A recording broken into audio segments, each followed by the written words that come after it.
आइए जानते हैं बिहार के हर जिला हर क्षेत्र की फटाफट 50 बड़ी खबरों को केवल 10 मिनट में। साथ ही आज इस वीडियो में हम लोग जानेंगे कि सरकार ने गरीबों के लिए कौन कौन सी योजनाओं का शिलान्यास किया और साथ ही महिलाओं को 2 लाख रुपए कब से मिलेंगे और ई श्रम कार्ड धारकों को 3,000 रुपए कब से खाते में आएंगे और गरीबों के लिए सामान के साथ बिजली, पेट्रोल, डीजल, सोना, चांदी कब से सस्ता हो जाएगी और नियमों में क्या क्या बदलाव हुए हैं। सब कुछ आज इस वीडियो के माध्यम से जानेंगे। तो चैनल में पहली बार आए हैं तो वीडियो को लाइक करके चैनल को सब्सक्राइब जरूर कर दें और कमेंट में अपने जिला, अपने शहर का नाम जरूर बताएं।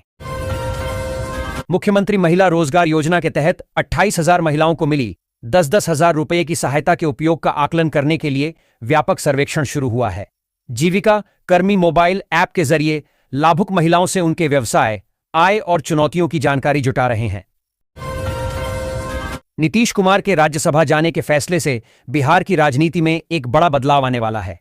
लालू नीतीश युग की समाप्ति के बाद अब भाजपा प्रदेश में पहली बार अपना मुख्यमंत्री बनाने की तैयारी में है। सहारा इंडिया में फंसे निवेशकों के लिए राहत की खबर है। सरकार की पहल पर 11 मार्च से 50,000 रुपये तक की राशि वापस मिलने की प्रक्रिया शुरू होगी। जिन निवेशकों ने आवेदन किया है उनके बैंक खातों में चरणबद्ध तरीके से पैसा भेजा जाएगा। नीतीश कुमार के राज्यसभा नामांकन के बाद बिहार के मुख्यमंत्री पद से इस्तीफा देने की अटकलें तेज हो गई हैं। राजनीतिक गलियारों में नए सीएम को लेकर कयास लगाए जा रहे हैं, जिसमें भाजपा के सीएम बनने की संभावना है। बिहार सरकार ने गरीब और जरूरतमंद परिवारों को पक्का घर देने के लिए बड़ा फैसला लिया है।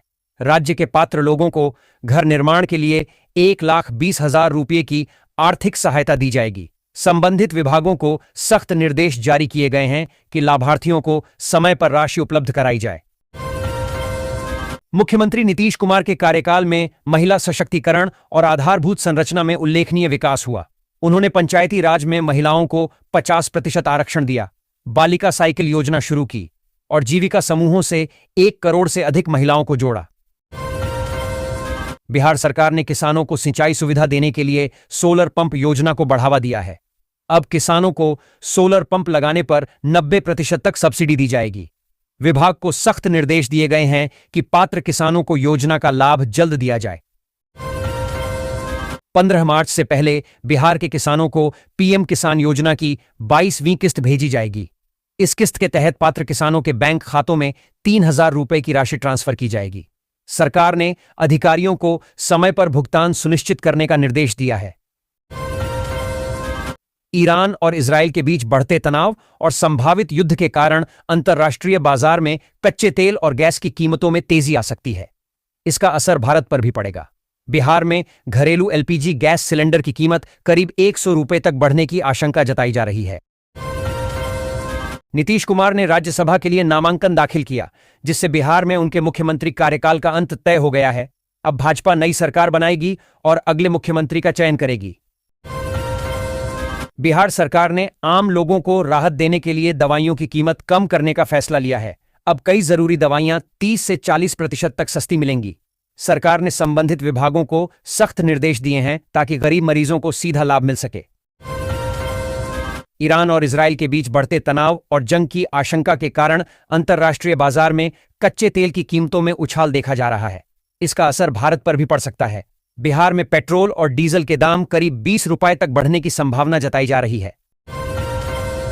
बिहार सरकार ने जमीन रजिस्ट्री प्रक्रिया को लेकर नया निर्देश जारी किया है। 1 अप्रैल 2026 से राज्य में जमीन की रजिस्ट्री की प्रक्रिया फिर से शुरू की जाएगी। संबंधित विभागों को आवश्यक दिशा निर्देश जारी किए गए हैं ताकि काम सुचारू रूप से हो सके। नीतीश कुमार राज्यसभा के लिए नामांकन दाखिल कर चुके हैं। बिहार में नई सरकार के गठन की उम्मीद है। लालू यादव की बेटी रोहिणी आचार्य ने सोशल मीडिया पर नीतीश कुमार पर तीखा हमला बोला है। बिहार सरकार ने गन्ना यंत्रीकरण योजना के तहत कृषि यंत्र खरीदने की अंतिम तिथि 3 मार्च से बढ़ाकर 19 मार्च कर दी है। इससे तीसरे और चौथे रैंडमाइजेशन में चयनित 324 किसानों को 50 से 60% अनुदान पर आधुनिक यंत्र खरीदने का अतिरिक्त समय मिलेगा। बिहार के सरकारी अस्पतालों में पिछले कुछ वर्षों में महत्वपूर्ण सुधार हुए हैं, जिसका श्रेय मुख्यमंत्री नीतीश कुमार की नीतियों को जाता है। उनकी सोच के अनुरूप अस्पतालों में अब 600 से अधिक मुफ्त दवाएं उपलब्ध हैं। बिहार में सड़क दुर्घटनाएं कम करने के लिए 1 अप्रैल से सभी जिलों में ड्राइवरों को अनिवार्य सड़क सुरक्षा प्रशिक्षण मिलेगा। परिवहन विभाग द्वारा हर शनिवार को आयोजित इस ट्रेनिंग में सरकारी और निजी वाहनों के चालक शामिल होंगे। बिहार सरकार ने टीबी मरीजों के बेहतर इलाज के लिए बड़ा फैसला लिया है। अब राज्य के हर जिले में टीबी का इलाज मुफ्त किया जाएगा। स्वास्थ्य विभाग को सख्त निर्देश जारी किए गए हैं कि मरीजों को दवा, जांच और पोषण सहायता पूरी तरह निःशुल्क उपलब्ध कराई जाए। इससे गरीब मरीजों को बड़ी राहत मिलेगी। मुख्यमंत्री नीतीश कुमार के राज्यसभा जाने के फैसले पर मोकामा के पूर्व विधायक अनंत सिंह ने जेल से भावुक संदेश जारी किया है। उन्होंने नीतीश को बिहार की माटी का सपूत बताते हुए उनके नेतृत्व में हुए विकास की सराहना की। नीतीश कुमार के कार्यकाल में बिहार की राजनीति और समाज को बदलने वाले 10 महत्वपूर्ण फैसलों पर प्रकाश डाला गया है। इनमें शराबबंदी, पंचायतों में महिला आरक्षण, महादलित आयोग, हर घर बिजली और जातीय सर्वेक्षण शामिल हैं।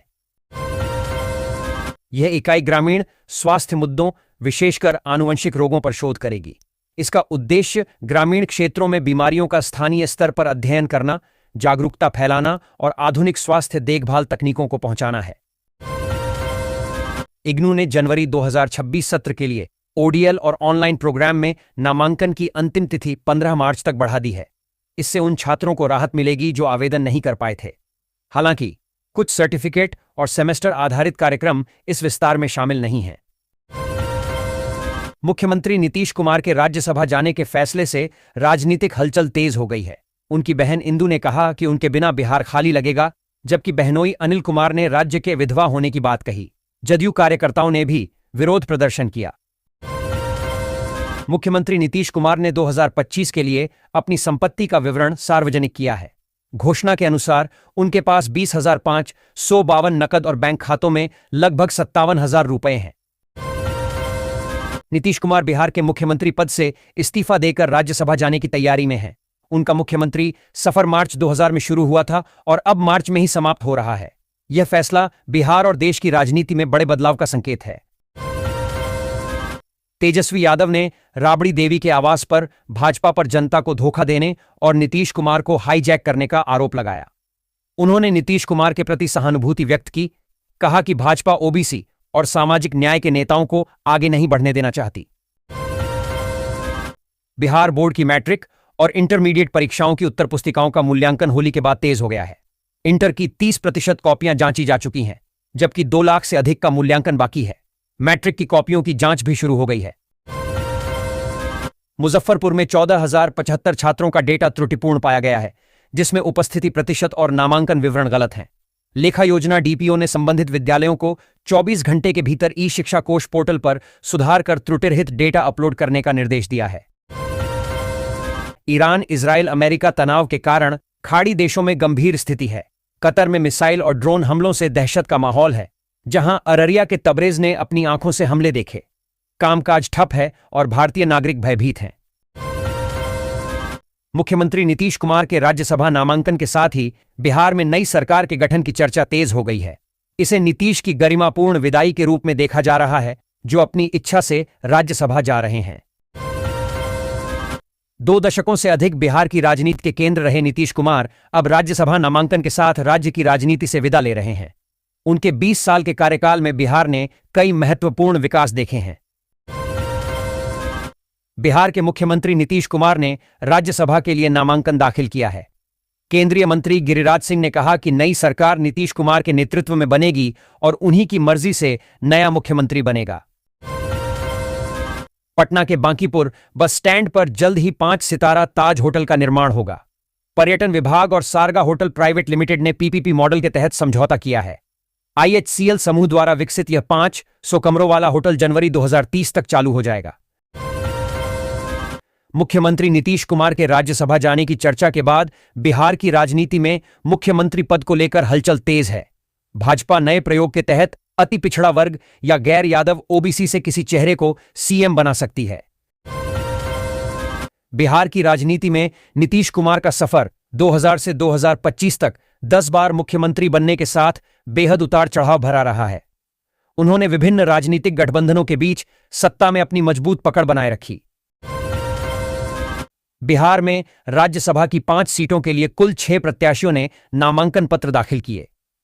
मुख्यमंत्री नीतीश कुमार ने 2 सेटों में नामांकन भरा, जबकि रामनाथ ठाकुर ने 3 सेट में। बिहार के वरिष्ठ भाजपा नेता नंदकिशोर यादव को नागालैंड का नया राज्यपाल नियुक्त किया गया है। राष्ट्रपति ने 5 मार्च को उनकी नियुक्ति की घोषणा की। उनकी संपत्ति 13.7 करोड़ रुपए है और वे आरएसएस से भी जुड़े हैं। IISER ने IIT 2026 के लिए आवेदन प्रक्रिया शुरू कर दी है। अब शैक्षणिक सत्र 2026 से 27 में सभी IISER कैंपस में अंडर ग्रेजुएट प्रोग्राम में प्रवेश केवल IIT के माध्यम से होगा। JEE स्कोर मान्य नहीं होगा।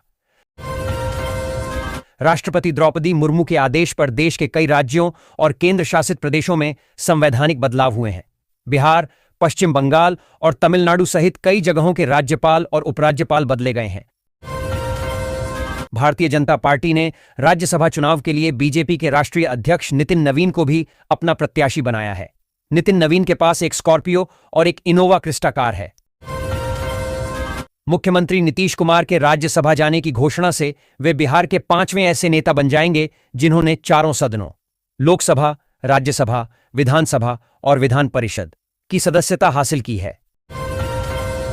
बिहार में पछुआ हवा के कारण मौसम शुष्क बना रहेगा, जिससे तापमान में उतार चढ़ाव और अधिकतम तापमान में 1-3 डिग्री सेल्सियस की वृद्धि की संभावना है। मुख्यमंत्री नीतीश कुमार के राज्यसभा जाने के फैसले के बाद जदयू में हलचल तेज हो गई है। उन्होंने शुक्रवार शाम विधायकों, सांसदों और विधान पार्षदों की अहम बैठक बुलाई है। पटना में भूमिगत मेट्रो सुरंग निर्माण के कारण बांकीपुर प्रधान डाकघर 10 मार्च तक अस्थायी रूप से बंद रहेगा। यह निर्णय सुरक्षा कारणों से जिला प्रशासन और डाक विभाग ने लिया है। खगड़िया कुशेश्वर स्थान रेल परियोजना के तहत अलौली से कुशेश्वर स्थान के बीच 1384.16 करोड़ रुपए की लागत से पुल, पुलिया और रेल लाइन का निर्माण होगा। रेलवे बोर्ड ने इसे दिसंबर 2028 तक पूरा करने की मंजूरी दी है। यह परियोजना 40.953 किलोमीटर लंबी होगी। बिहार पुलिस के डॉग स्क्वाड में 30 प्रशिक्षित श्वान शामिल किए गए हैं, जिससे कुल संख्या 96 हो गई है। अगले साल तक इसे 150 तक पहुंचाने का लक्ष्य है।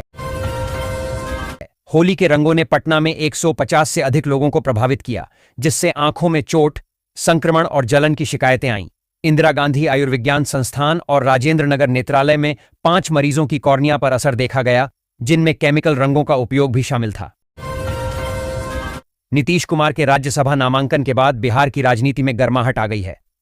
राजद नेता मनोज कुमार झा ने इसे दिल्ली में लिखा गया ट्वीट बताया, जबकि शिवसेना यूबीटी की प्रियंका चतुर्वेदी ने भाजपा की PhD रणनीति पर सवाल उठाए।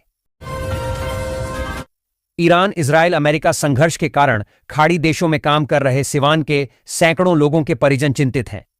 दुबई में कार्यरत युवा मिसाइल अलर्ट और मलबे के बावजूद काम पर जा रहे हैं। नीतीश कुमार ने बिहार में कानून व्यवस्था को अपनी USP बनाया।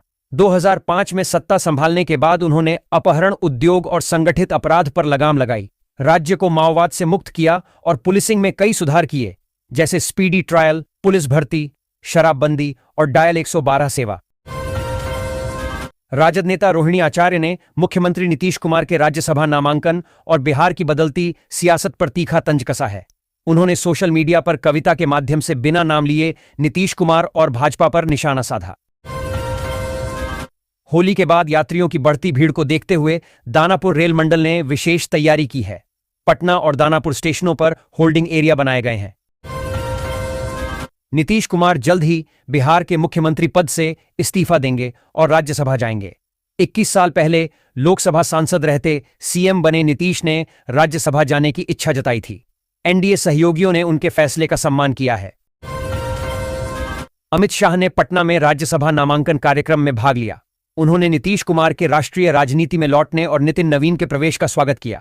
शाह ने नीतीश के बिहार के मुख्यमंत्री के रूप में हजंगल राज समाप्त करने और विकास को गति देने वाले कार्यकाल की सराहना की। नीतीश कुमार के मुख्यमंत्री पद छोड़ने की चर्चाओं के बीच बिहार की राजनीति में हलचल है। जदयू नेता KC त्यागी ने नीतीश युग के अंत के आकलन को खारिज किया। बिहार विधानसभा में गुरुवार को NDA के 5 उम्मीदवारों ने राज्यसभा चुनाव के लिए नामांकन दाखिल किया। मुख्यमंत्री नीतीश कुमार, नितिन नवीन, रामनाथ ठाकुर, उपेंद्र कुशवाहा और शिवेश कुमार ने संयुक्त रूप से पर्चे जमा किए। बिहार राज्यसभा चुनाव NDA के 5 उम्मीदवारों ने भरा नामांकन। अमित शाह भी रहे मौजूद। मुजफ्फरपुर में राजस्व महाअभियान के आवेदनों के निष्पादन के लिए नई व्यवस्था लागू की गई है। अब परिमार्जन प्लस पोर्टल की जगह ROR right of record portal का उपयोग होगा। राजधानी के गर्ल्स हॉस्टल में रहने वाली नीट छात्रा की संदिग्ध मौत मामले में सीबीआई अब पॉक्सो एक्ट के तहत भी जांच कर सकेगी। गृह विभाग ने संशोधित अधिसूचना जारी की है। नीतीश कुमार ने राज्यसभा जाने का फैसला कर लिया है। उन्होंने खुद सोशल मीडिया पर पोस्ट कर इस बात की जानकारी दी। आज अमित शाह की मौजूदगी में नीतीश कुमार नामांकन दाखिल करेंगे। अगले सीएम की दौड़ में ये 5 दिग्गजों के नाम सबसे आगे हैं। राज्यसभा चुनाव के लिए उपेंद्र कुशवाहा ने नामांकन के साथ हलफनामा दाखिल किया। इसमें उनकी कुल संपत्ति 79.94 लाख रुपए बताई गई है, जिसमें 44.94 लाख चल और 35 लाख अचल संपत्ति है। उनके पास 10 तोला सोना और एक 4 पहिया वाहन भी है। नितिन नवीन ने बिहार से राज्यसभा के लिए नामांकन दाखिल किया। उन्होंने भावुक पोस्ट में बिहार और अपने क्षेत्र पटना पश्चिम बांकीपुर से गहरे जुड़ाव पर जोर दिया। नवीन ने कहा कि व्यक्ति अपनी जड़ों को छोड़कर बड़ा नहीं होता और बिहार उनकी कर्मभूमि है। नीतीश कुमार के राज्यसभा चुनाव 2026 के नामांकन से बिहार में सियासी हलचल तेज हो गई है। उनके बहनोई अनिल कुमार ने जेडीयू के 2 नेताओं पर साजिश का आरोप लगाया है। राजधानी पटना में गर्मियों में बिजली कटौती से राहत मिलेगी। शहर में बढ़ते लोड को देखते हुए 4 नए पावर सब स्टेशन बनाए जा रहे हैं। इनमें आसोपुर, उसरी, बिहटा और खेमनीचक शामिल हैं। आसोपुर सब स्टेशन चालू हो चुका है। जुलाई 2025 से मार्च 2026 तक की बकाया राशि को भी सरकार ने वहन करने का निर्णय लिया है। इस अवधि के एरियर का भुगतान मई 2026 से शुरू होकर 6 समान किस्तों में किया जाएगा।